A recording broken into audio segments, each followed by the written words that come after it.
Welcome, Charlotte Burck, to this conversation on systemic lives. This series that's now got a name. It didn't have a name, now it's got a name.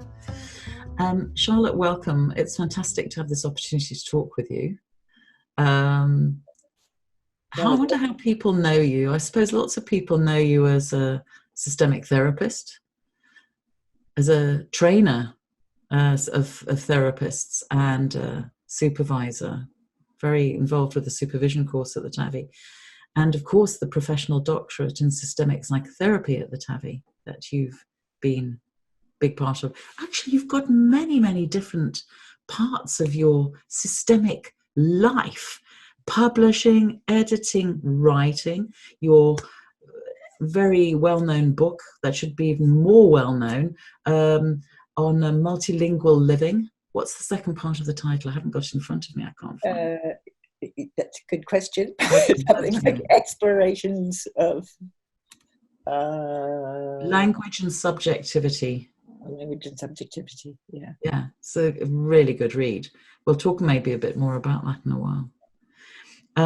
Well, there are lots of different other parts of your life that maybe we'll come on to, but as you have probably gathered, the point of this series is to find out more about the people behind the names, behind the books, behind the course organization, and just share some of that more personal stuff with other people, personal, professional stuff. Well, it's wonderful to be invited, Gail. I look forward to it, actually. I get interchange of that experience and ideas. Yeah. Good. Where are you? And where am I? Yeah, where I'm looking at the sort of room behind you. Yeah. This is my study where I've been working from all the way during lockdown.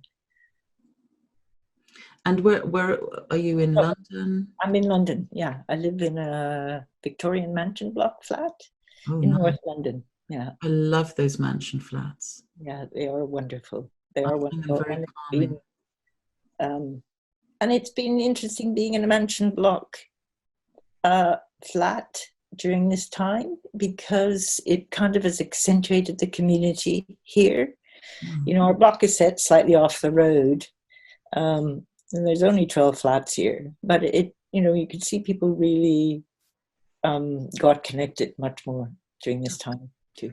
Yeah, that's wonderful. I'm also looking at the wall paint, the paint on the wall behind you. Colour's something I'm always interested in, but I'm reluctant to call it mustard in case that causes offence, and it's called something like mid-amber twilight or something. So what? I have no idea what it's called. What a boat behind. That color. I really like the color, and also because I'm going to light. It's one of the lighter rooms in my flat because I'm on the ground floor of the building. Wow. So my flat is much darker than anybody, in the levels above. But this is a room that gets. So do you write in that room? Do you read? In this room, yeah. Yeah.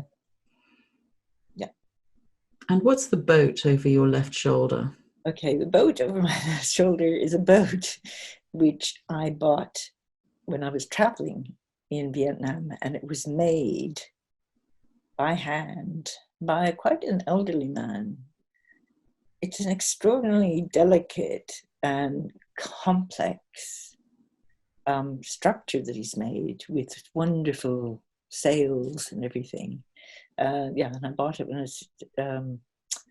I was traveling. And I have a connection to sailing because my parents are Dutch. And I grew up in the north of Canada, in the middle of the wilderness, where there wasn't very much to do except do things in the wilderness. And one of the things that my parents did was that they were very into sailing. And so we had a sailboat. So that was one of the things I did when I was a kid. Yeah. Uh-huh. So what kind of environment were you born into?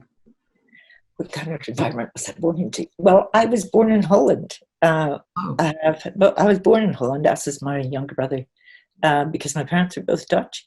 And when I was 4, we moved to live in Canada. How come? Well, good question. I think my father felt Holland was rather claustrophobic. He talked about that more in relation to the fact that it was very densely populated, and I think he quite liked spaces. He never mentioned feeling claustrophobic in his family, but that may also have been the case. And so he was very keen to move.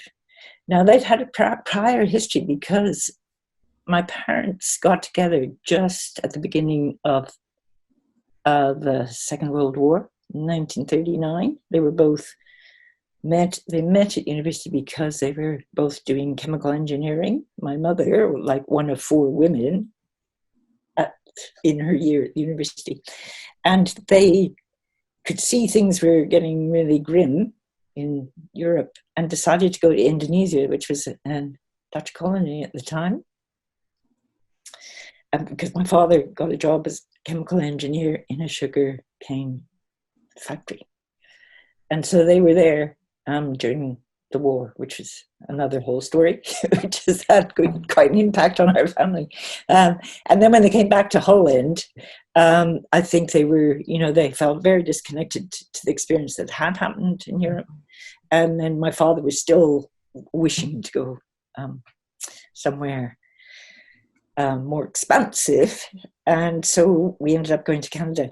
And he was a chemical engineer, and the Canadians were very suspicious of European qualifications. And so in the end, he got a job way up in the north. We lived first in a copper mining community, and then in an aluminum company town. Wow. There was a lot of migration after the Second World War in Europe. I mean, there were people on the move because they didn't have any choice, but then there was a lot of migration encouraged. Was the Canadian government encouraging migration or looking for immigrants? I think they must have been, I mean, there was a little community, certainly in the second place that we lived, Arvada. Wasn't so aware of it in Aranda, of people who had immigrated in. And our family were very connected to them. That was the kind of community my parents connected to. Yeah. And that time of I don't know whether you're talking 40s or 50s. I'm sorry, I don't know how old you are. Yeah. We moved to Canada in 52, so I was born like 48. Yeah. And so that kind of era, there wasn't necessarily, as far as I'm aware, a critique around what it meant for people to move around the colonies or around, that would have included Canada at the time as well as the Dutch colonies of those islands, and just sort of thinking about what our parents' generations and our grandparents' generations were caught up in, often in their own ways of just trying to earn a living, especially in Europe after the war. I'm guessing Holland was quite decimated economically and maybe struggling. Right. Yeah, there's the dog interrupting. Yeah. I know little about, because I was like 4. Yes. I knew that my father had great difficulty finding work, but I think the Canadian government was keen to have people come. So he had gone 6 months before. And then I was also thinking, I mean, I'm just connecting this to different parts of my own and other people's histories, just thinking about what it means to be in Canada then as well, as a European going into Canada at that time, and especially in the mining and production, sort of mineral production or whatever, mining and complex stuff that you were born into as a young babe, being transported. So when did you first become aware that you were Dutch in Canada, or that did you just identify as Canadian? Well, it's very interesting. Of course, I moved straight into a bilingual community. We lived in the province of Quebec, so it was bilingual, English and French. And my parents, being Dutch, of course, were educated. The Dutch always learn many, many other languages because not many people speak Dutch, you know. So they were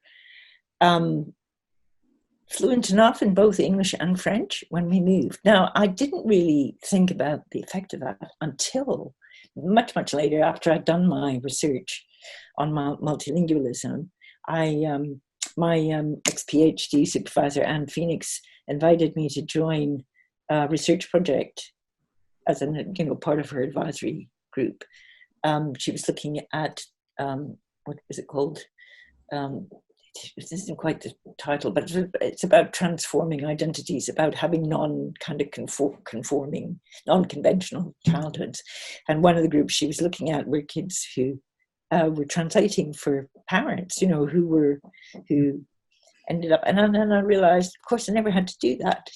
I was never a child who learned the languages faster than my parents, and my parents always managed themselves linguistically.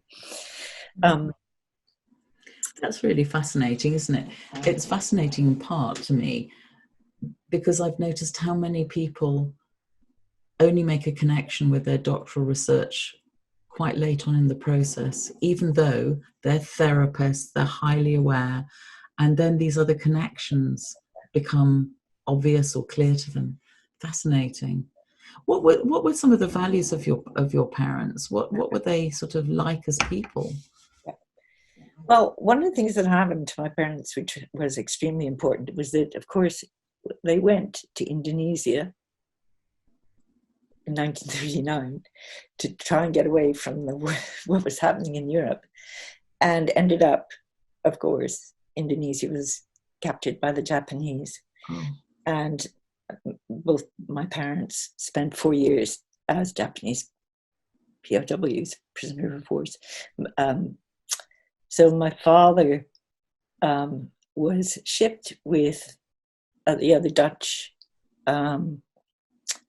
men alongside various other people, British, I don't know who else, Australian, and went to work on Death Railway, which was the railway line that the Japanese were building between Thailand and what's now Myanmar. And I don't know how much you know about that. There was a very, very good book written by Richard Flanagan, which won the Booker, I think it was the Booker, called The Narrow Road to the Deep North, which was, I think, about his father's experiences on that. So anyway, so he did that for 4 years. My mother was also captured and held in a W camp on Java in Indonesia. So one of the effects that had on them, and may have contributed to why they also wanted to go and live in Canada in a different language, not that they gave up speaking Dutch, they didn't, was that it seemed completely removed and completely different to the experiences they'd had. And I think both of them kind of managed their situation by not talking. My grandmother, who I went to see many years later, said my mother had come back and said, "Don't ask me any questions. I don't want to talk about this." But the trouble with that was that it kind of cut all the stories, So the not talking about that seemed to have an impact about not really talking about very much else about their life. For me, it's reminiscent of the second generation Holocaust survivors, where there's some kind of agreement almost. I don't know if you experienced this by your generation, my generation, as perhaps people who somehow picked up that there were some no-go areas, and some people had the courage to ask direct questions for more information, and other people just gave the subject a wide berth in order to protect their parents or grandparents. How did you navigate? How did I navigate? Yeah. Well, I think both my brother and I knew that they'd had this experience. We knew that they didn't really want to talk about it. They had, there were several stories that we had, I think, very selective stories. One of the best stories, and I can't remember how old I was when my mother told me this story, was because she had actually not graduated in her chemical engineering when she decided to accompany my father to Indonesia. So she left just the year before she was graduated. But she was obviously very, very, she just loved being a chemical engineer. And on leaving, one of her professors had given her a little gold nugget, which she had extracted as part of her chemistry kind of thing. So she took this little gold nugget with her. Right. And so what happens to this little gold nugget was that when she was in the camp, the dentists, there were people who were in the camp who were dentists, and there were people in the camp who needed dentistry. And so she donated her little gold nugget from her university to the dentist. Yeah. Wow. So it's that kind of, that was like the kind of story. Like, it's a big story about a little nugget full of richness beyond gold. Because it is gold. It speaks to an ethic of community and sharing, and how sad that she wasn't able to finish her training. Did she go back to chemical engineering at all? She didn't, and I think she would have been brilliant. And actually, she really wanted to be a mathematician. Oh. And her father, she had great difficulties persuading her father. And I don't quite know why chemical engineering was more acceptable to him in mathematics. Anyway, I think she would have been great. I always had this idea that she might have become, like the woman, what was her name, who was so involved in discovering DNA. Rosamund, I mean. But I don't have the name available. All right. Yeah. She ended up, after living up in the north, moved to Montreal and trained as a librarian and worked in the art museum, the main museum in Montreal, as an art librarian. Uh-huh. Yeah. So your parents moved initially partly to escape the crisis in Europe to Indonesia, to one of the Dutch colonies, maybe in hope of having a better, participating in a new world, contributing in some way to the development of the community, or I don't know what, to science, and then that got thwarted. They were in this terrible position for several years, and then they found another new world to move to. And I think it worked quite well for them, I mean, it wasn't great for my mother being stuck way up in the north. She was somebody who was very into art, very into theatre, and there wasn't much of that. But in some ways, they could just get on with this new way of living, It was quite a good place to bring up children. So maybe let's reorientate towards you a little bit, away from your parents. What kind of kid were you? What were you like as a little person? Yeah. I think I was extremely watchful. I think probably that's, contributed to part of how I am as a therapist. I think there's something about coming in, even as a 4-year-old, into 2 different cultures, actually, because the French, Quebecois and Anglophone Quebecers are culturally quite different. To see how to fit in here,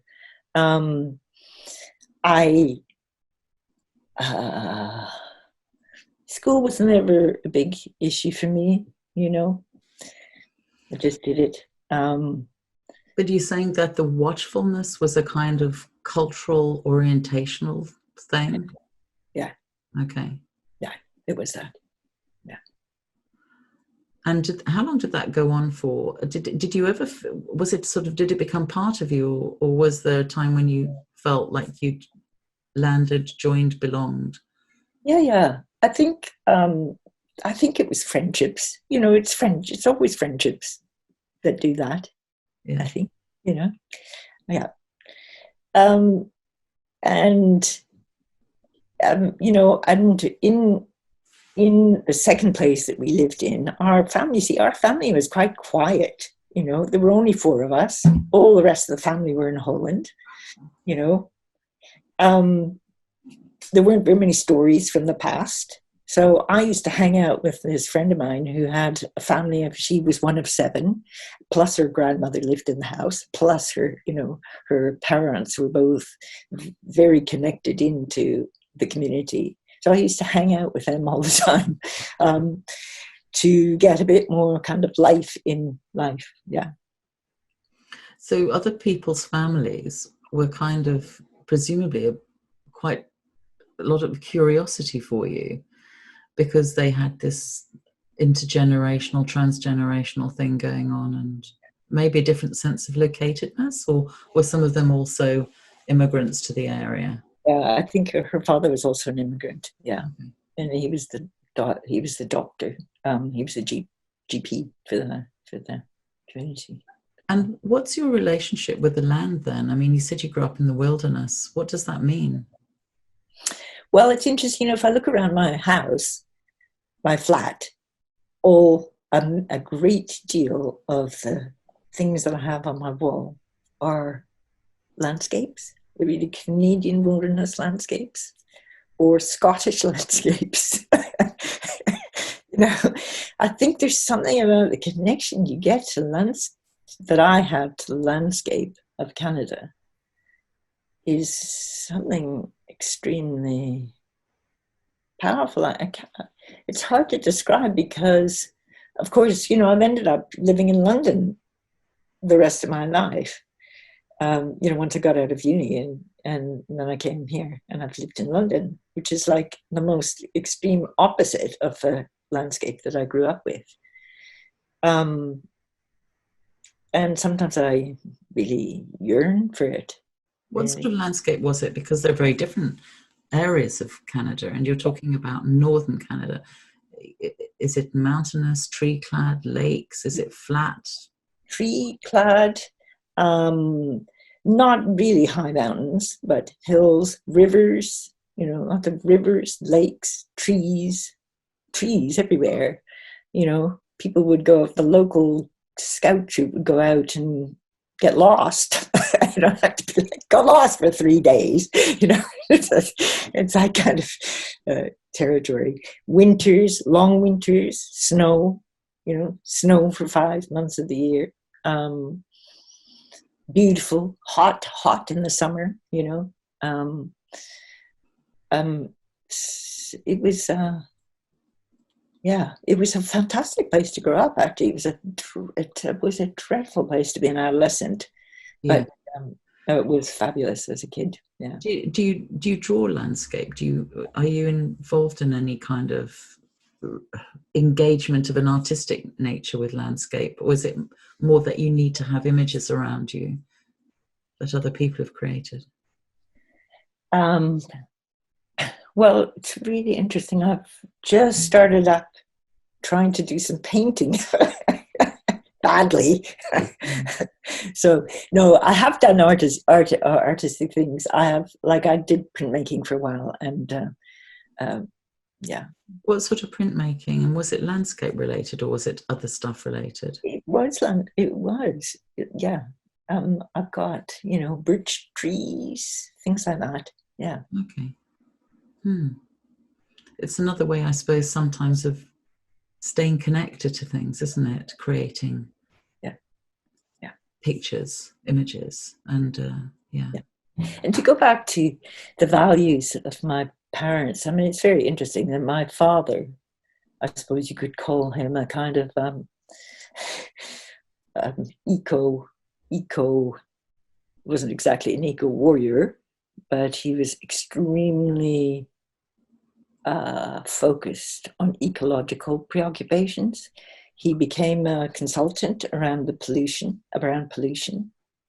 And I don't know whether you ever heard of the Club of Rome, but the Club of Rome was a report that I think it must have been done in the 50s of a group of, I presume it was scientists, who wrote this report going, folks, we have to do something different here.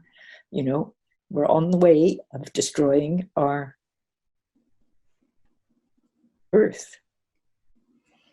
And my father, one of the real frustrations of growing up with my parents was that they were unbelievably logical. You know, it was extremely difficult to win any kind of argument logically. And he and I had huge discussions where he could not get it that the company that he was working for could not see that this is what they had to do. You know, he thought that logic should win people over. Yes, that's a sort of a funny kind of very logical epistemological error. Absolutely. And it doesn't work like that. It doesn't work like that. Not in capitalism or whatever. Yeah. No. You know, and you can see exactly why I headed for psychology, because I went off to university to do science, you know, because I was quite good at physics, chemistry. You started off, you were going to do science. Well, I did it because I could do, I did it well, you know, I could do it. You know, it wasn't a big deal. And my parents, of course, were very pro-science, you know, so I went to uni to do science. And then, but, you know, it was really dry. I thought, you know, this just doesn't make any, and neither did their logic make much sense to me, you know. And so when I discovered psychology, I went, okay. So you understand something, you know, that you can make more sense of what living's about. Yeah, different kind of senses, explanations for the illogical. Yeah, different paradigms or whatever. Another layer of science. It's the reflexivity about science, isn't it? Like, why isn't science enough? Yes. Why isn't logic enough? Why can't people see that if we keep doing this, the planet will... Very interesting. So it was a sort of, there was an eco context, an ecological context to some of that, the influences on you. Oh, that's fascinating. And so at what point did you, how did you move into psychology? How did that happen? Well, I went off to uni at a very early age, which I could do because I was in Quebec, and Quebec only had 11 years of school, you know, before you went to university. So we were young. People from Quebec were young when they went to university. And my mother put me into school a year young. So I had just turned 16 when I went to uni. It's quite difficult to imagine, you know. Anyway, off I went to university. Spent the first week or two, you know, going into department stores, going up and down the escalators, and, you know, getting a feel of being in a big city and things. And you could only do psychology in your second year. So the first year, you know, I was doing science basically, and then I switched over to psychology. So the idea was that psychology was part of the sciences. Well, I had to switch over, and they wouldn't allow me to switch over to, you could do psychology either in science or the arts, but because I had started in a BSc, they said I needed to continue with a BSc. I think it was too complicated to switch over completely. So I had to do another science alongside it. So basically I did statistics. And people often think that statistics is this kind of, another kind of being multilingual, really, that you have to, you know, there are those who do numbers, those who do art, those that do literature, and all these things are kind of separated out really into different stories of culture and language. But of course, people often forget that statistics tell good stories, accurate stories, inaccurate stories, whatever, within a modernist paradigm. So how did you, do you think you left all of that? Did you swap languages again and move into something else? Or how how do you describe that transition then? What was it about psychology that you thought that's much more interesting? Where did you land? Well, I just thought, well, at least there's kind of ideas about how to make sense of being in the world, you know? And at the same time, of course, one of the things that university gave me was a group of like-minded people. So just which years are we talking about now? Well, what we're talking about, when I moved to Montreal, I moved into living in residence. And because I was so young, they had put me, and along with other people that needed an eye keeping on them, on the floor with the assistant warden, who was a very, very wise woman. Oh, good. And had us all round every week for tea, to kind of just keep an eye in the most lovely way. She had a really fabulous kind of style about her, you know. And it turns out that some of those people who were on my floor in residence, I am still connected to. You know. We were obviously a kind of interesting bunch in our own way. So what year was that? To each other. What year was that then, Charlotte? I went to university in 64. Okay. 64 to 68, you know. And then at the same time, what was happening, there was, you know, I went from up north. Well, you know, the protest I heard about was my father and his ecological kind of challenges. But going to Montreal, of course, there was the Vietnam War was going on, you know, so there was protests, you know, we were on the street about Vietnam. There were, you know, there were all kinds of things happening. There was some students from McGill went down to help register voters in the States, and I think were murdered there. So, you know, all of a sudden we're in the middle of all kinds of other things going on. Yeah. So it was against the backdrop of a lot of powerful national and international politics, and national maybe over the border in the United States of America, but it would have felt, I guess, very close. Yeah. Well, we had a lot of draft dodgers came to Montreal from the places where people How were they greeted at that time? Yeah, very welcomed, at least among the people I was with. Yeah. So just tell me a little bit about Canada, because one of the, at that time, in terms of awareness, I'm thinking about, because I don't feel like I know much about the Indigenous peoples of Canada and their timelines in terms of, I feel that this is going to be a really naive question, but something to do with what was happening in the United States in the early 60s around Black liberation, Black power, and women's liberation as well, but particularly around the Black communities in the southern states and across the United States of America. What was was there any parallel movement that was happening in terms of Indigenous people's rights and land rights and so on during that era in Canada? Well, not around Quebec or Montreal. I think in some ways Quebec got much more caught up in French English politics, you know, and the Indigenous people were quite silenced in that. You know, and Canada, I think, was really slow. I mean, the history that we were taught was completely appalling, you know. By that you mean it had a Eurocentric focus and it was biased towards the white man and their gifts to the North American continent. You got, you know, the French-English conflict.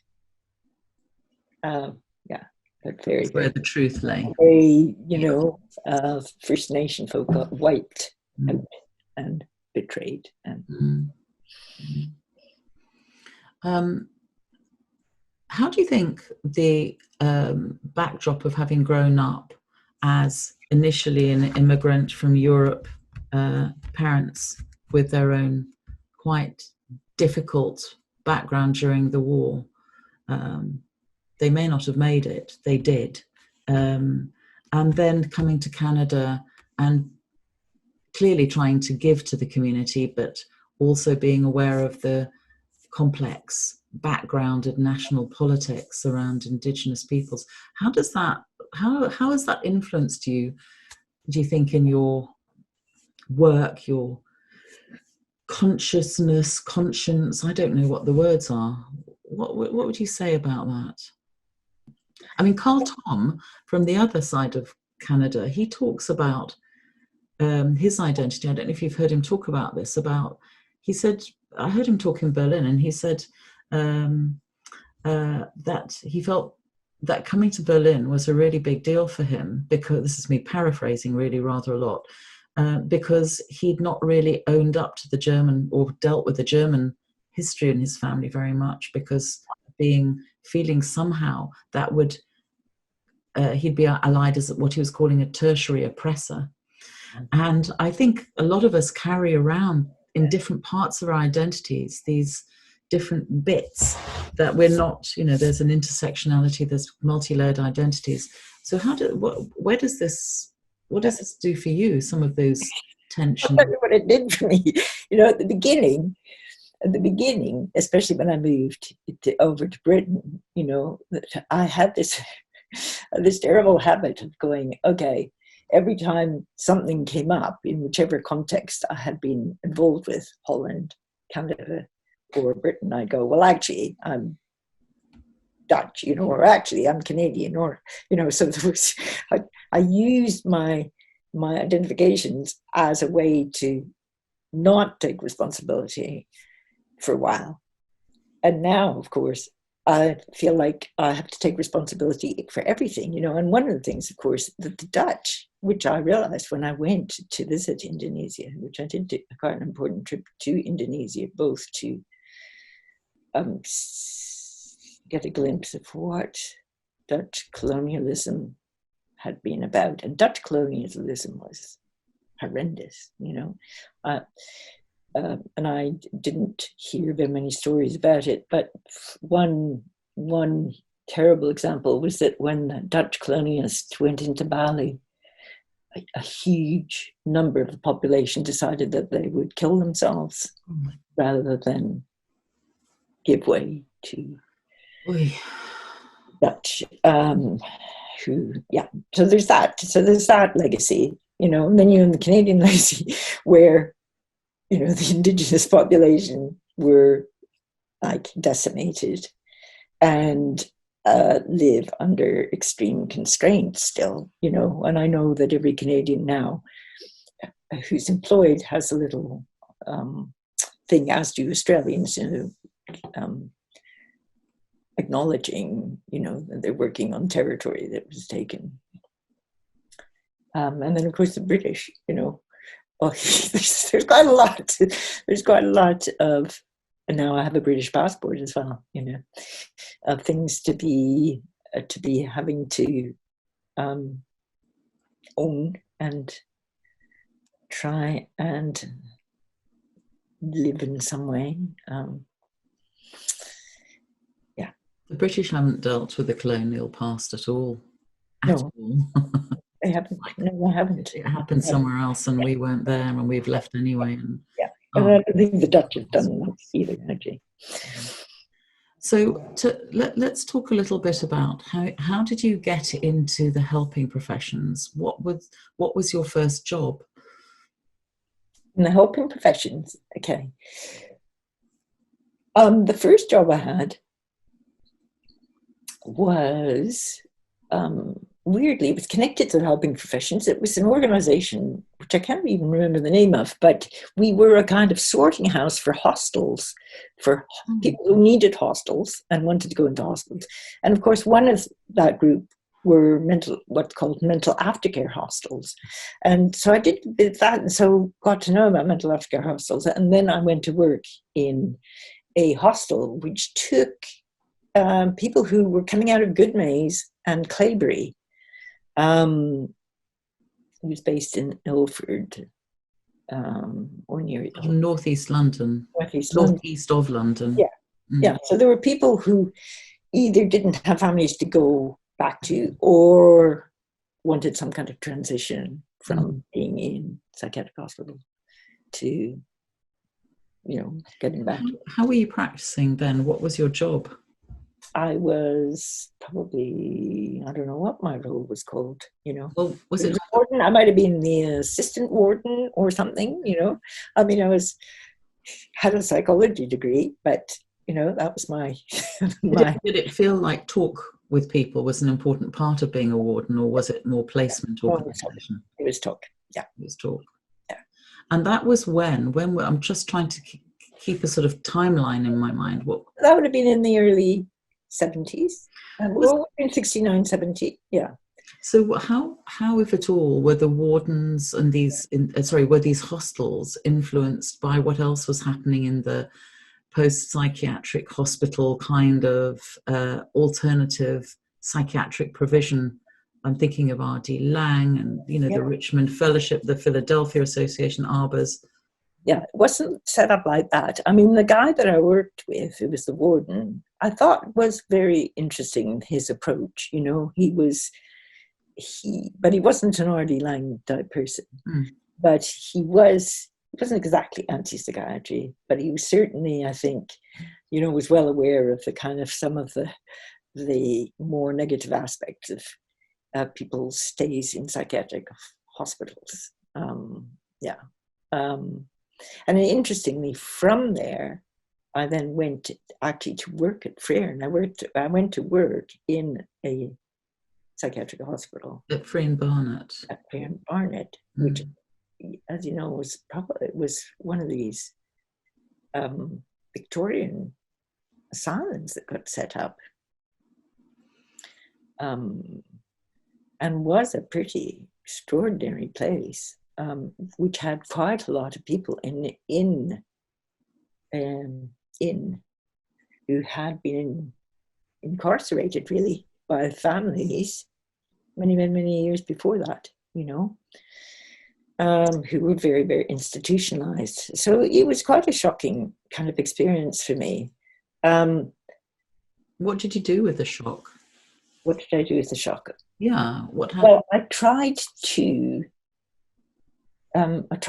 run groups on the long stay wards, because the people who have been living on these wards didn't seem to communicate to each other and didn't even seem to know each other's names. It was that kind of terrible.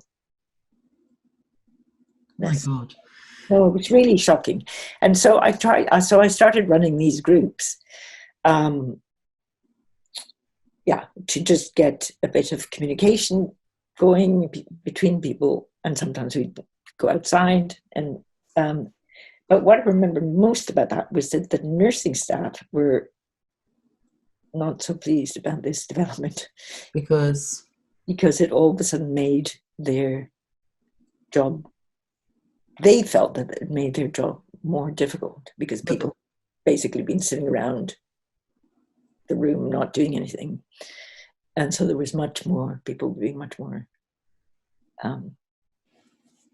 expressive and becoming more demanding. And do you think the nursing staff were worried about losing control? Because I imagine that psychiatric care and that particular era of medical model was based on a controlling the behavior model.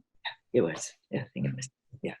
In that sense, alternative practices of a psychotherapeutic or psychological sort are considered a threat, disruptive. Yeah. And frankly, you were probably regarded as another young person who was a do-gooder and didn't really know what she was letting loose. Is that right? And I hadn't had any systemic training then, so I hadn't really gone and talked to the nursing staff about it and what it might involve, and you could think how you might approach this slightly differently. But in those days, I can really identify with that. You good. You were That's employed really funny. somewhere, or you were on placement somewhere. You went in and you did a piece of work, Yeah. and it was sort of separate from everything else and in contrast with everything else that was going on around. It was to counter some of that Yeah. as well. I mean, it's interesting listening to the kind of how I was imagining the shock of you approaching the buildings at Free and Barnet, this big Victorian asylum, and seeing the residents and realizing the degree of cooperation, institutionalization, bullying into submissiveness, if that's a word, submission, that had gone on through the system. And then the shock, you did something with it. You thought, what can I do that's meaningful, that's going to introduce some more humanness, some agency, some alternative lifeness, and set up these groups that created a new kind of dialogical space and imaginary space. It's easy to look back, I think, at one's own career and think those kind of things were humble because one knows how naive one was at the time. But actually, they were acts of revolution. They were. But of course, the moment I left the ward, like, it was like the waters closed over. What was that? That was like, whoa. You know. Yeah. Well, maybe there wasn't systemic change at a level of organization, but, or maybe there was, we wouldn't know, but maybe it was a really meaningful glimmer of light for some people. That I sort of got, and I had a colleague there who worked more on the wards where they were taking people in. No, he was also on the long stay ward. And one of the patients, his wife had died, and the consultant psychiatrist had refused to allow anybody to tell this man that his wife had died, which seemed completely unethical. And so one of my colleagues working with me said, "This is just not okay. I'm going to tell him, So he went and told this man. And the consultant psychiatrist was beside himself and would not work with this colleague of mine anymore. Refused to have him on his wards. So it really made me think about what you needed to do to challenge unethical practice. And nobody was watching that, it was not. Yes. It was all on treatment of the individuals in some kind of collective mass. Yeah. And it's extraordinary, really, the degree of, but of course it was acting out of another paradigm from those in charge. They had, talk would have been opening up something that couldn't maybe not be put back in the box by bedtime, by the time the next shift of nurses or whoever came on. It's very important to tell those stories. It's not that long ago, and those kind of practices in psychiatric hospitals unfortunately still go on in other places. In a way, they go on in prisons, they go on in all kinds of environments. Sometimes I think a lot of employees are expected to not speak out and act as though they're sedated and live under threat. There's a lot of institutionalized bullying going on in workplaces still. So then what happened in your career? How did you get into family therapy or systemic practice?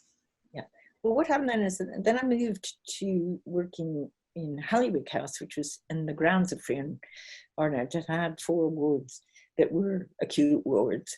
And there was we were attempting to run it as a therapeutic community. It wasn't a proper therapeutic community because the consultants never wholly went for that model. It wasn't like the Henderson, but it was much more, groups. Everything was groups, large groups, small groups. So it was a very different kind of way of getting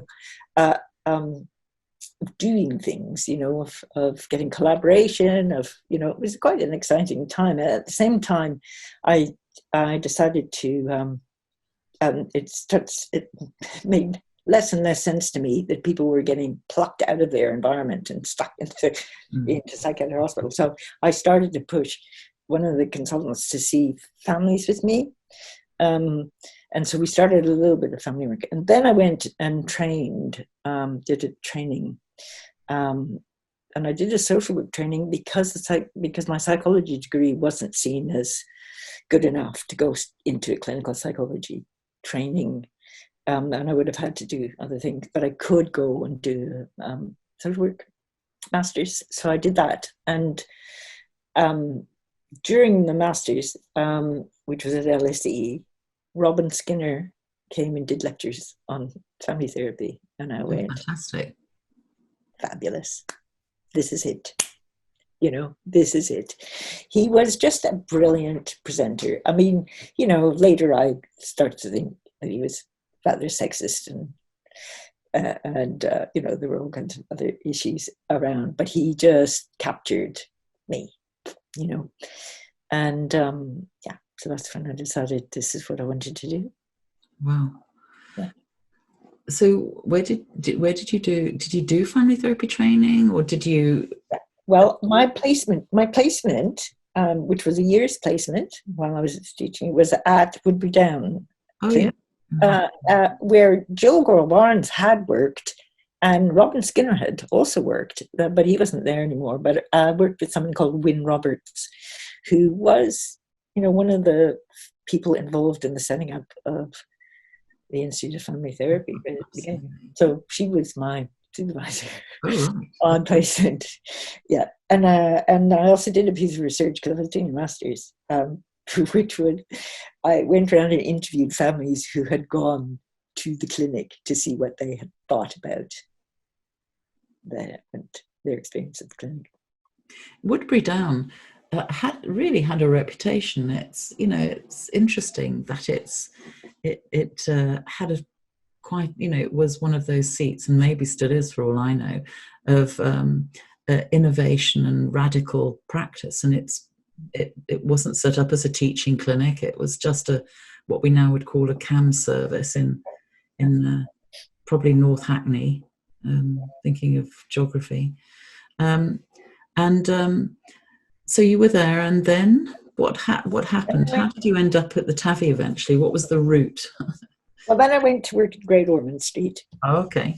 Okay, so I was in the Department of Psychological Medicine at Great Ormond Street, and we had family therapy workshops that we ran in the department, and there were people like Arlen Benton, Brian Lask, Peter Loader, Judy Hildebrand, Tanya Glazer, there are a whole load of folk who were very, very interested in family. So when were you at GOS at Great Ormond Street? What years were they? There, from the time that from 76 to 79. Really powerful years in terms of the ideas of family therapy that were around. Yeah. I'm guessing, where are we time-wise? So this was, you were practicing, who were the biggest influences on you theoretically, as well as your colleagues who were also writing and presenting training? Well, I was also did the year, because the Institute of Family Therapy had not yet got completely set up. It was on the way of being set up, and the systemic training was being offered. They were still connected to the IGA, the Institute of Group Analysis, because they were kind of off branch of that. So I did a year systemic training with them. And who were my influences? What was the one paper from that era that blew you away?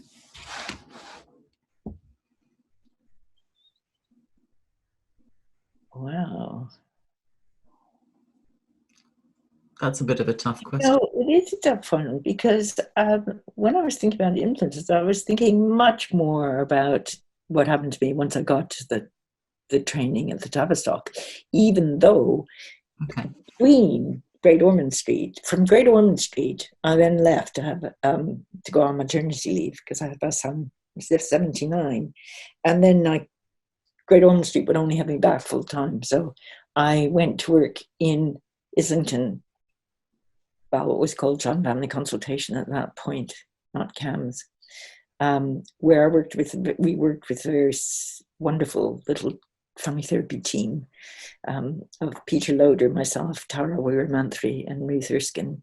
And I then started doing them at the Sheldon Fellowship at the Tavistock at the same time. And that's when I really got connected to papers and theories and were influenced. So that was then presumably coinciding now with the early Milan team. Well, when I got there, go on. Yeah, because of course I've just been interviewing people at the Tavistock who were involved at the beginning of the Tavistock. That sounds fascinating. So you are at the moment, we'll come back, but I'm just trying to join up the time dots here, the timelines. So at the moment you're meeting with, researching, what are you doing? The Tavistock is celebrating its 100th year since its establishment. And one of the things that's always happened at the Tavistock is that the systemic group, the systemic discipline, have to fight to be visible in this mainly psychoanalytic, still mainly psychoanalytic, not entirely clinic. So I decided that what I would like to do is Ellie Kavanagh and I decided that what we were trying to do is do a film to show the development of the systemic discipline of family therapy within the Tavistock Clinic.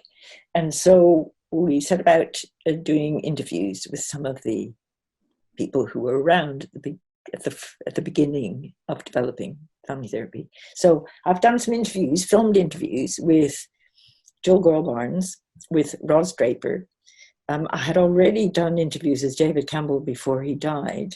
So I had about 4 or 5 hours of tape with him, and with Amelia Dowling.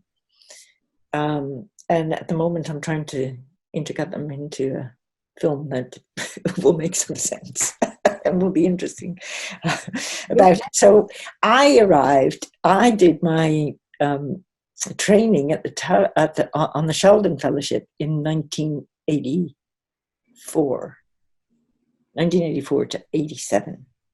Did 2 years of Sheldon and then a year of extra of the Milan systemic course and the supervision course together. And that at that point, the Milan systemic course had started to be developed in the early 80s there. Yeah.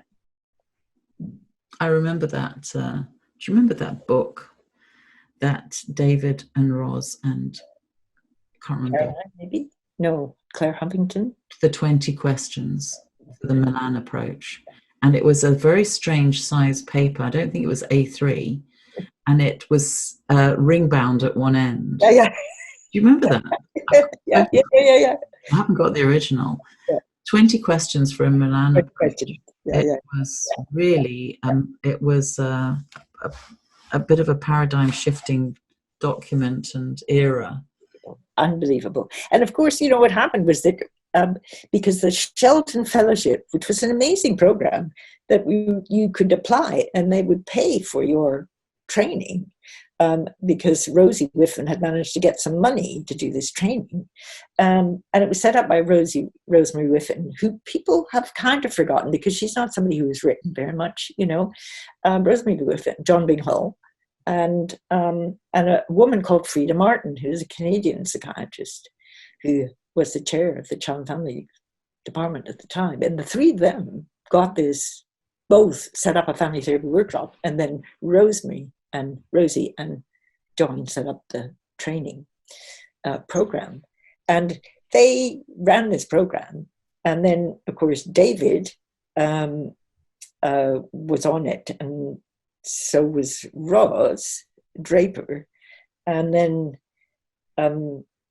the program was quite eclectic, but very influenced by John Bean Hall's kind of ideas about, family scripts. And Rosie Whiffen had come back from New York, where she'd worked on a crisis team on the East Side, where they go out came back full of many, many different ideas. But then when when Ross and David got connected to Bosco and to Keane and wanted to do Milan work there, I think there was a bit of tensions within the program then, but they then ran some Milan's supervision groups and then set up a separate Milan course. It's difficult, that, isn't it?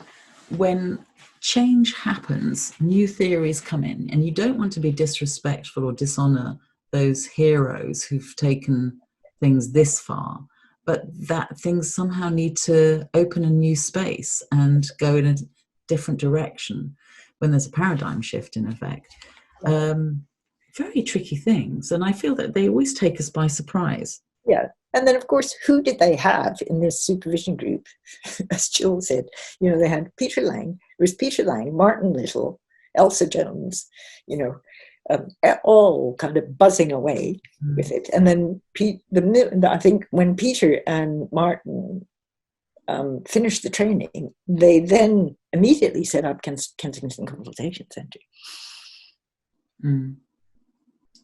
So yes, and this was the early Milan time. And how quickly was it before you got involved in training there then? Yeah. So I had, part of what happened at the Tavistock was that when you were doing the Sheldon training, you started teaching. Part of it was you had to do a teaching module. So Gwyn and I, this is Gwyn Daniels.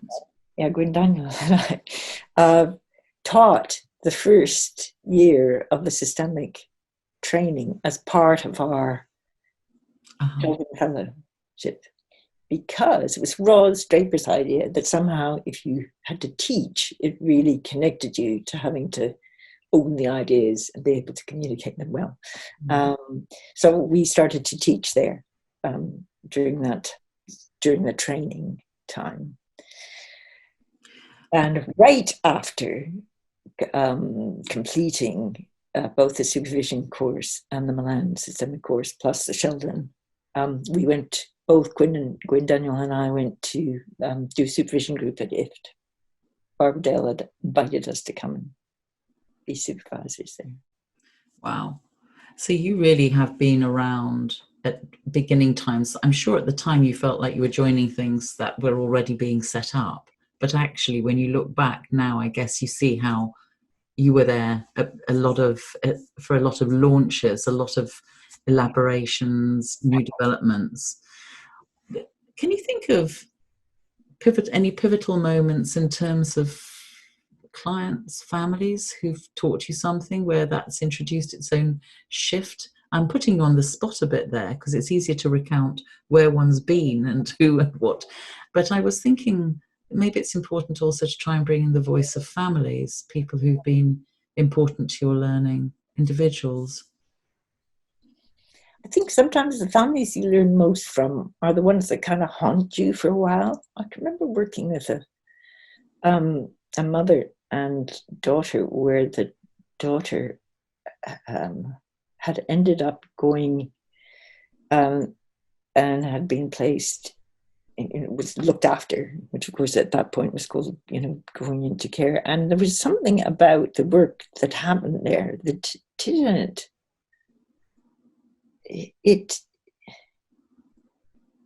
I felt I hadn't done them well, It's something had not worked very well. And it was one of those families that I kept thinking there must have been something that we could have done better. And interestingly, the mother recontacted me some years after that and asked to come back to see me. And I saw them again. And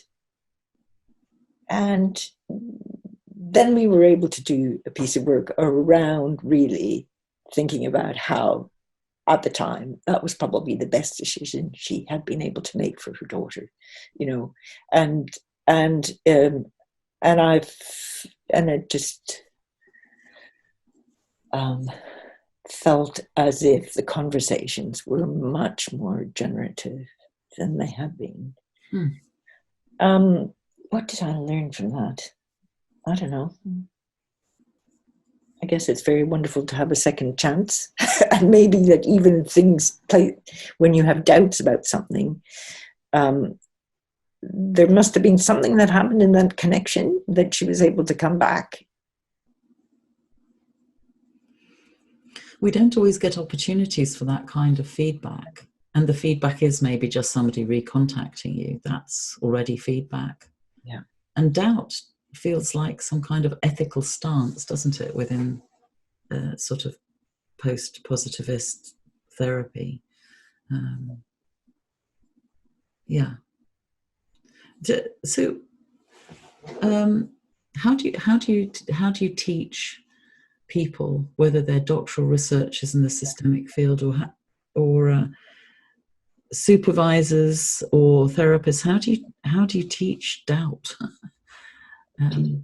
Yeah, the both and of knowing something and putting one's knowing in abeyance. Yeah. Well, I must say I love both working on the supervision course, which I did with David and Caroline for a while, and then continued to do it with other people, and the doctorate. And one of the things about the way we set up the supervision course was that we set it up so that people were live supervising each other. You know, so we'd have live work. So there's people coming to train the supervisors would be being the therapist, being supervised by one of their peers who was learning how to be supervisor, plus the rest of the trainee supervisors would be part of the reflecting team. And that it allowed all of us to contribute to conversations about all aspects of that process. So it was like a very recursive, reflexive space. And I think because of that kind of structure, it really enabled people to do doubt. I guess I wouldn't have put it in those kind of terms, really. But because there were so many different perspectives all the time, you know, that you could easily become influenced by, I mean, you know, your position would change in the dialogue, I suppose. And that has its own effect. Now, that's one thing I really wanted to say, actually. You know, one of the things that has had most effect on me in my life of becoming a systemic practitioner, a systemic theorist, is that I used to, when I was young, I used to think that I had to work out exactly what I wanted to say before I could say anything. It's partly back to the observational thing, I think, you know, and I thought I had to work it all out. And when I started doing systemic training and worked in teams and, you know, worked behind the screen, I really got the experience of how generative it is just to put in things and to build ideas together with people, you know. And it's been profound. It was a profound learning. You know, something about learning to trust the process of dialogue, being dialogical. And I think that helps you increases your sense of being able to open to. It's difficult to write about those things. Yeah. Because when one writes about things, sometimes it can, you know, there's this idea in research that whatever you're doing should be reproducible by someone else. And systemic therapy, in the way you're describing both the practice and the teaching of it sounds to me like it was always an action research model. It was always experimentation. put something out there, see what comes back. It wasn't quite as open as that. It was hugely considered. And writing about systemic practice is therefore incredibly difficult because people sometimes expect to find reproducibilities, a model, something that they can learn and do well. And I certainly remember when I tried to learn the Milan model, I was trying to do it properly. And I think it became a performative thing at a certain point in time. The conversational dialogical aspect, the collaborative bit with the team was absolutely there, but not the collaboration with the family always. So how did you negotiate some of those early ethical struggles around who you were really in dialogue with? Yeah. Well, one of the things I was thinking about, having trained in the Milan method, was that I am really grateful I had that training. I think you're absolutely right that it was interesting talking to Roz and listening to the interview I did to David. They were talking very much about learning technique, learning the technique. And actually there was something about learning to ask questions, the training in asking questions, open questions, questions that followed feedback, how to think about how to follow feedback. They talked about it as a discipline. It's quite a rigorous kind of thing. And I'm really grateful to have had that, And at the time when you're learning it, it doesn't feel like dialogue at all. Because it doesn't really, even though you're trying to follow feedback. And, in some ways then, because you're building on feedback, it becomes dialogical, but it is, because it was so informed. So I think there were some early attempts at doing Milan work which were not ethical at all, really. Yeah. It put me off for a little while. I took a break from the field because I didn't know. And then I rejoined it when social construction came in the late 80s, mid-late 80s. So it felt there was a bit more of a critique around power and what we were co-creating with each other then. Yeah, there was a shocking lack of attention to power, one of the wonderful things about Gwyn and I both going onto the Sheldon together was that we could do our dissertations around feminism. There was like nothing thinking about gender. I mean, there was very little thing about race, there was either. We both decided we would do something around gender. You were writing into a gap. You identified it. It was not just a subject gap, it was an ethical gap. Yes. How do you think you've changed systemic practice? Now, this isn't a moment for modesty, Charlotte. You're good at modesty and humility. So if you can just try and discard modesty and humility for the moment. Okay. I'll go for it. I think one of the best things I did was set up the doctorate. I really pushed to set up the doctorate. Okay. David and I. Why was it a good thing to do?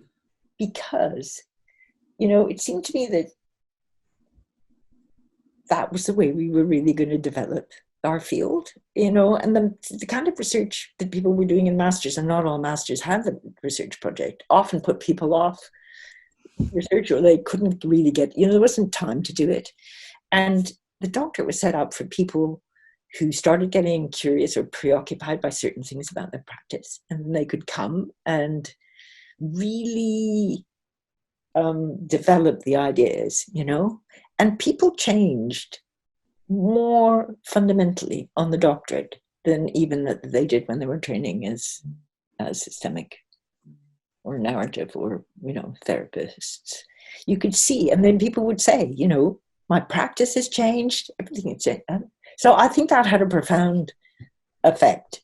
And I think it just engaged people in being research-minded in a quite different way, which just infused their clinical stance. Well, you will know that in relation to your doctorate. Yeah. I recognize some of what you're talking about.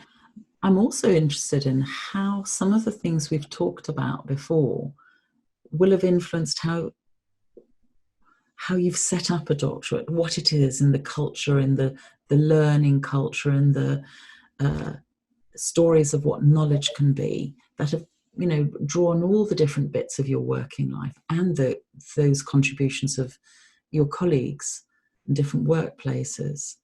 I wonder what some of the red threads are that hold it all together, or that give it that colour burst.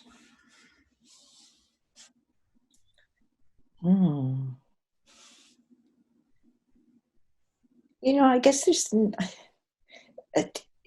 doing my PhD was a hugely significant thing. I mean, it's really answering your question directly, but it was an extremely important experience for me to do this research that I did. And I think what it did was that it did pull together some of the kind of theory and expand my kind of knowledge of some of the theory. I think it's as you said, it's no coincidence that I decided to research multilingualism, but it's funny how you find your topic, isn't it? I didn't immediately find it. When I approached Anne Phoenix to see whether she would supervise a PhD. She said, yeah, that's fine, but what are you going to do? And I said, well, I might do something about violence, and I might do something about divorce, or I might do something about language. And she went, oh, well, it's fine. And but I had read Eva Hoffman's Lost in Translation very shortly before I decided to do something on multilingualism, and it just thought, oh my goodness, of course, we have completely neglected this within the field. So I think there's something, just to say, to go back to your question, what's some of the red thread? I think there's something very helpful because that research really made me think through what multiplicity was about, multiplicity, and that included my multiplicity. And that I think that has enabled me to hold complexity and complexities of theories. I don't think I've answered your question. I have no idea. Maybe there's something about going into some theories more deeply, and in some ways you start the team conversation, the collaboration with colleagues becomes, for a lot of people anyway, depending on what kind of doctoral program they're doing, the team becomes what Mary Gergen calls textual friends. So they are the people you're in dialogue with, outraged, furious with, or in love with, excited by. There are so many things going on through reading and responding in a situated and critical and reflexive set of ways. So maybe there's more room, I'm just sort of wondering, for people sometimes it's hard to not slip into some person-centered humanistic discourse, but to maybe, let me put it like this then, work out what their own contribution is or can be. Not that there is a single contribution, but you've gone on to do many things. You've written a book out of your doctorate. You've written many papers. People are really drawing on that work around multilingual living and finding it has many uses that are quite expansive across not just systemic practice, but in organizational consultancy and many other areas. But you've set up programs. You've been a pioneer in setting up programs and developing ideas together with people. But you've also developed a book series, which was a Karnak book series for the systemic practice community, now taken over by Routledge. We've co-edited a guest edited an edition of JFT, Journal of Family Therapy, together, and you've done much more of that kind of thing, editing, and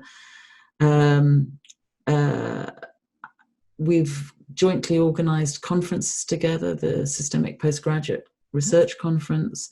There are many areas. I mean, I'm mentioning these things because these are the bits I know about you, because we've done some things together. But I think you're somebody who's a lot everywhere, doing a lot of different things, making a lot of different contributions, taking systemic values, practices, ways of thinking to Calais, to the refugee camps there with young children, telling moving stories as a result of those experiences. Yeah, I think setting up the Refugee Resilience Collective, I feel really proud about. That Gillian Hughes and I just decided to see whether there was anything we could do to that would make sense in the jungle, because I was back in 2016. The jungle being the name for the camps in Calais. I'm thinking some people might not know that. No, and it was called the jungle. It was a pretty horrendous place. And there were a lot of volunteers there who wanted to do something, because, like we did, we wanted to do something because of government's lack of doing anything or inhumanity. And we were very systemic about it. We mapped out what was going on there at the time. We got connected to someone to go in, and then we explored what we might do, and then we did work alongside the Refugee Youth Service with unaccompanied minors, and we managed to blag our way into the state Women and Children's Centre there, which had not allowed any other of the organizations in to do work with women and children. And immediately about 8 other people decided that they wanted to join our team. So we've had a team of about 10 or 11 people ever since then, and we've managed to go weekly into the Calais area. What do you do when you're there as a team? Well, originally we worked directly with refugees until the Calais jungle camp was destroyed in October, and then we moved and did some work in Dunkirk camp, which burnt down in March 2017.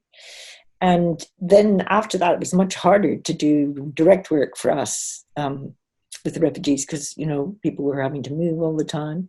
And by that time, we'd also started work with the volunteers, supporting volunteers. And that's what we still do. We support volunteers to keep going in their work. Because, these are dedicated, passionate, youngish, often early 20s folk, idealistic, never had done this kind of work before, try and help them kind of process some of it and think about how to keep going. Wow. And it was unbelievably challenging. The work with refugees was very challenging, because there we were in this horrendous refugee camp. I'd never been in a refugee camp before, and we were right at the limits of our knowledge, really, thinking what we know, what if our experience can be helpful in this situation, and it's very interesting because Jolene and I have written some of that work too, and of course it makes links with Vicki Reynolds' work, some of Kate Weingarten's work at the moment. So if you from what you know in terms of you've had many different kinds of family therapy and systemic trainings, you've rolled those ideas out in many contexts.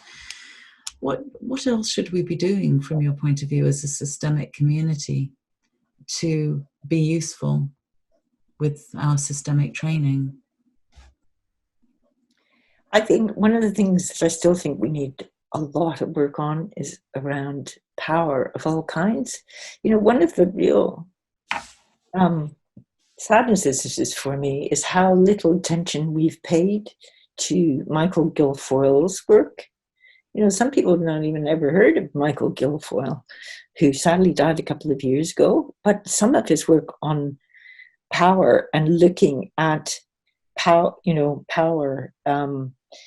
in our everyday interactions This is at a kind of micro level, but I think it's really important. It's a kind of, like Rachel Watson, who was one of the doctoral students at the Tavistock, did a wonderful piece of research looking at how power works in a social care setting with a family therapist, a social worker, and a family.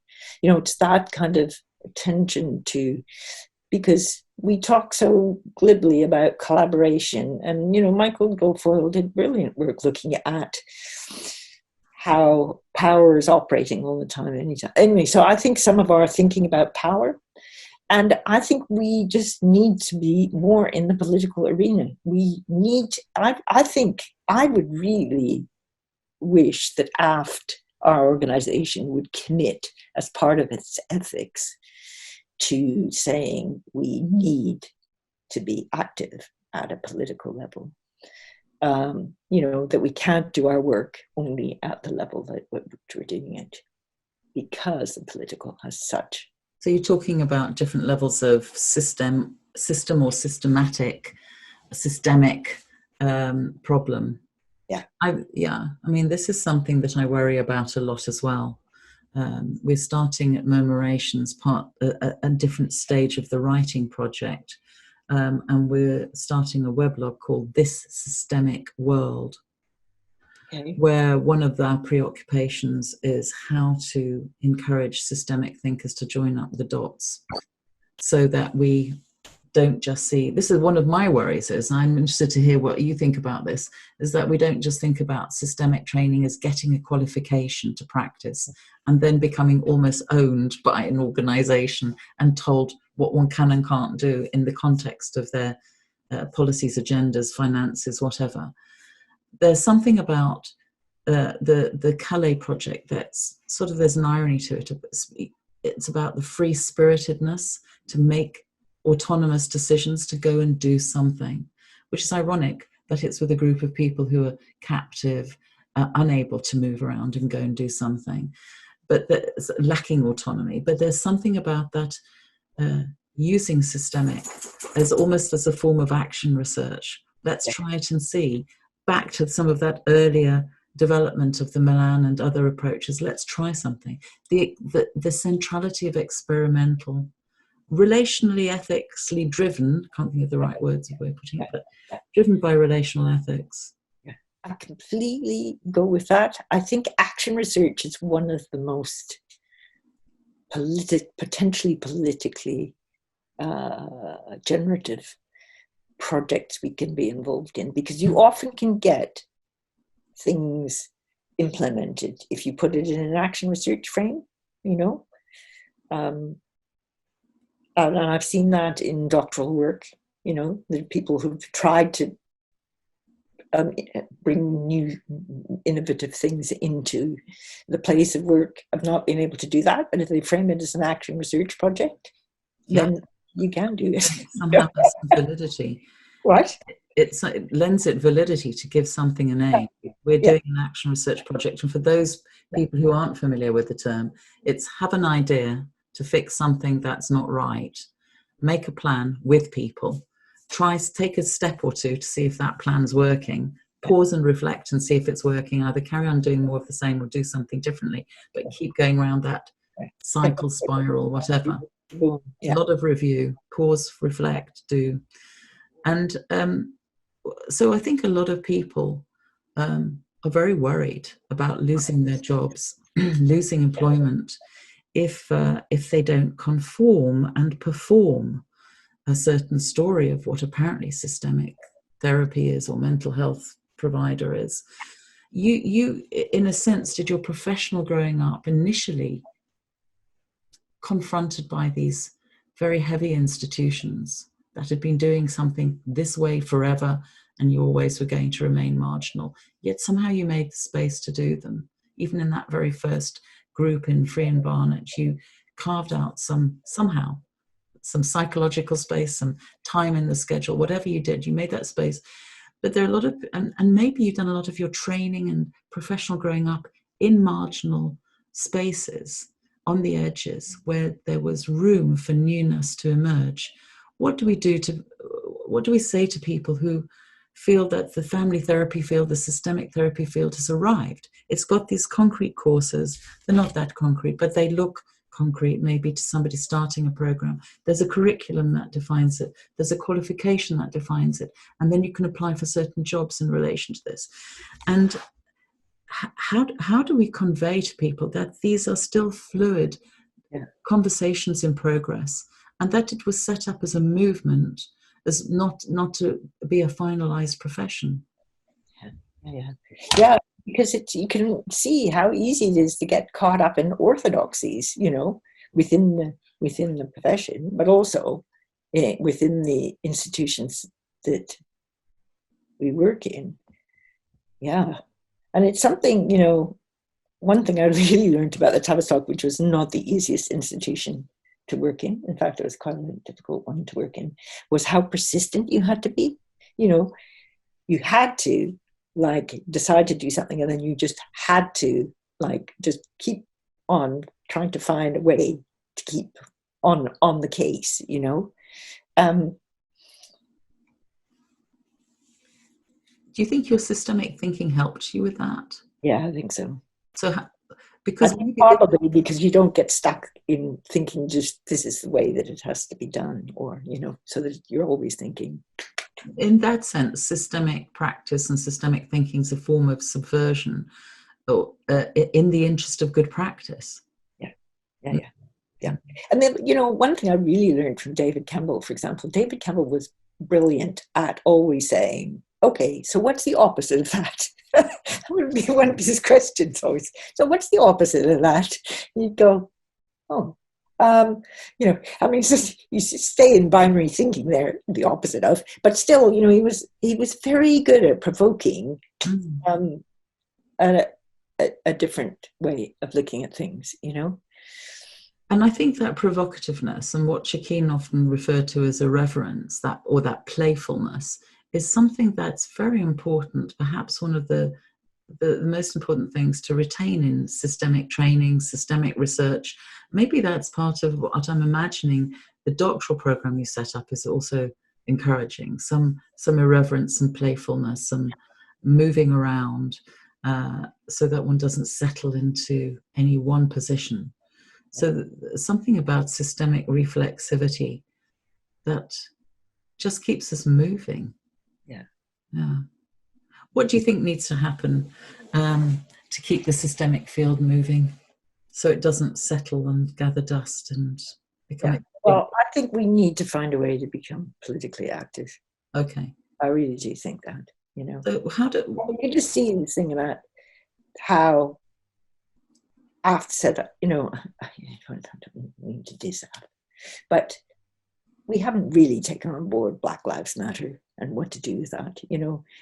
We keep getting confronted with things, and the way this government is going on, it's at all levels.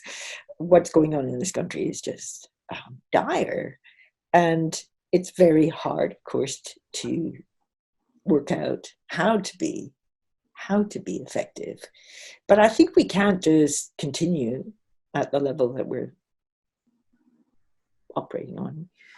There's something, I think most systemic practitioners would probably feel they were themselves highly political. And of course there is this undercurrent of a narrative that probably persists that suggests psychotherapy should be politically neutral, as if it can be. But so where does this start? If are we going to just leave it to some kind of notion of that individuals should in their own way try and be political in some way, or something else needs to happen organizationally, professionally, on our training courses? What do you think?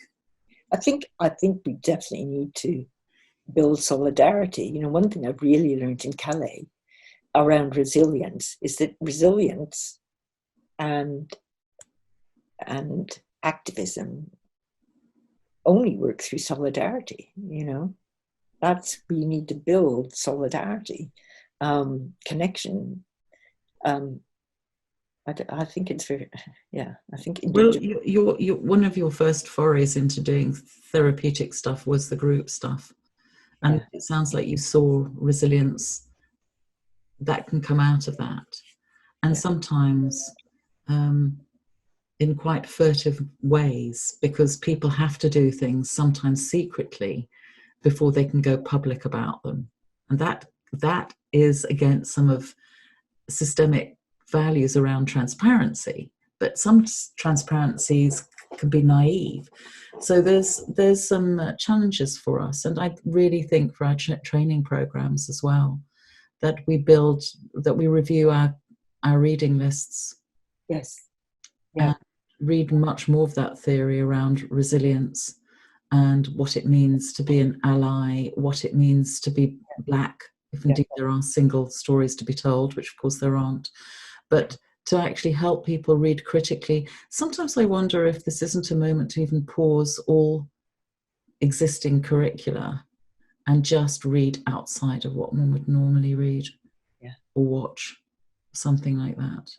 Or do. Well, how would it be if the first week of a systemic training, people were in the jungle and one was trying to reinvent systemic from scratch? Doesn't mean we have to lose anything. But what do you think about some of those ideas? Are they a little? Yeah, no, I really like them. I think the systemic field has always been good at trying to connect up with other thinking. Like you've pushed very hard now for bringing people like Karen Barad and the transmaterial,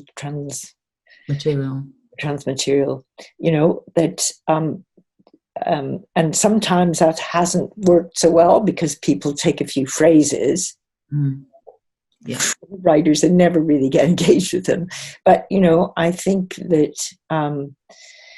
I think we need to keep developing our theoretical base with an influx of other ideas. And okay, there's so many more things that I'd love to be able to ask you about, and I'm trying to whittle it down to one or two, given the time that's available. Okay, so one question. This is a kind of more of a classic.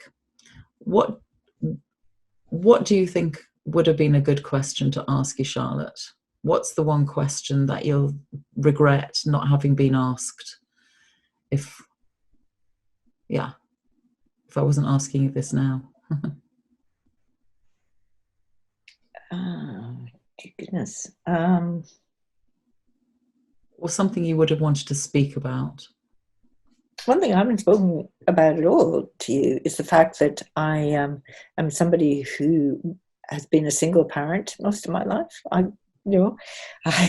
I split up with the father of my son when my son was 18 months old. And so I'm sure there's something about that experience that has been very important it's obviously been very important for me in my life. And it has had a huge effect in the way that I make relationships, and how important friendships are. We've talked about friendships before. And so I think that it itself has, has helped me not get too captured by more traditional ideas about what relationships are or who's important to who. That's a huge part of your life that we haven't talked about. I'm glad you mentioned it, because there are lots of things I have absolutely no idea about you, because our little overlaps are in pockets in certain areas. We didn't get to know each other until fairly late on. I can't remember when we first got to know each other. Yes, indeed. When we decided, I think it was this, that we just basically form a collaboration between the two doctoral programs, which is now happening with me and Britt Krause, who's taken over the doctoral program. So that, yes, and allow some innovations to emerge out of that, some collaborations. Okay, I'm glad you mentioned your son and I can't remember how you put it. Did you say single parent? And these contested terms these days. I know. Anyway, what is? Anyway, that's what I. How do you think you most want to be remembered in the community? And it's a funny question, that, isn't it? Who would you most? How do you want to be remembered? And I think the thing that's touched me most about things I've done are the people that sometimes come up after I've done something very quietly and say, thank you so much for the multilingual living book, because I'm somebody who's multilingual and it's really been helpful to me. And I think that's been the most worthwhile to me, that kind of feedback. That's lovely. Oh, great. That's just fabulous. Yeah. It's just so fabulous. Yeah. And yet there must be so many families and individuals and trainees and people you've helped over the years. But as a therapist, one doesn't always get that feedback. But anyway, that's how you'd like to be remembered, or how your work remembered, and so on. Yeah. Charlotte, thank you so much for this conversation today. I'm sure all those out there who've been listening to this or watching this will have really enjoyed the talk and felt amazed by all your very varied contributions and your living histories over the years, what you've been part of. Thank you very much for all of that and for this talk today. Oh, thank you. I've really enjoyed it. And it feels like we could have many, many more conversations about. Yeah, absolutely. I'm glad we wouldn't have otherwise had this conversation. And that was really lovely. So thank goodness. Well, it would be very nice to do the same conversation the other way around, Another time. Yeah. Thank you, Charlotte. Right. Yeah.